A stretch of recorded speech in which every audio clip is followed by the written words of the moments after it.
अक्कलकोट तालुक्यातील फळ रोप वाटिकेमधील संरक्षक भिंतीच्या कामाच्या दर्जाबाबत प्रश्नचिन्ह निर्माण झाला आहे। ठेकेदारांकडून काम उरकण्यासाठी घाईघाई सुरू आहे, मात्र कृषी विभाग प्रशासनाचं याकडे साफ दुर्लक्ष होत असल्याचं दिसून आलंय।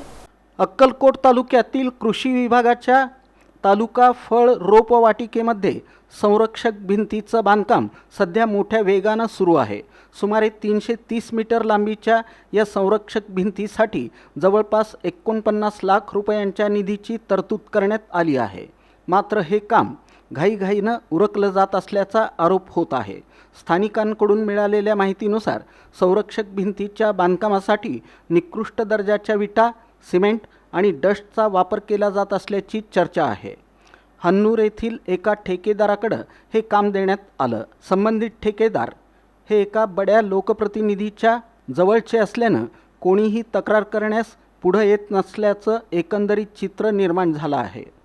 कामाच्या गुणवत्तेवर कृषी विभागाच्या अधिकाऱ्यांचं पुरेसं नियंत्रण नसल्याचा आरोपही केला जात आहे। बांधकाम पूर्ण झाल्यानंतर आवश्यक ती पाण्याची व्यवस्था करण्यात आलेली नसल्याचंही सांगितलं जात आहे। त्यामुळे बांधकामाच्या मजबूतीबाबत प्रश्न उपस्थित होत आहेत। बांधकामासाठी वापरल्या जाणाऱ्या साहित्याच्या गुणवत्तेची सखोल चौकशी करण्यात यावी अशी मागणी सामाजिक कार्यकर्त्यांकडून करण्यात येत आहे।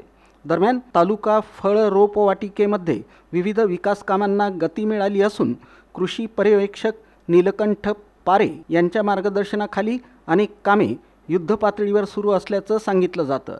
मात्र या कामांच्या अंमलबजावणीतील पारदर्शकता आणि गुणवत्तेबाबत नागरिकांमध्ये शंका व्यक्त होत असून वरिष्ठ अधिकाऱ्यांनी याकडे गांभीर्यानं लक्ष देण्याची गरज असल्याची भावना व्यक्त केली जात आहे।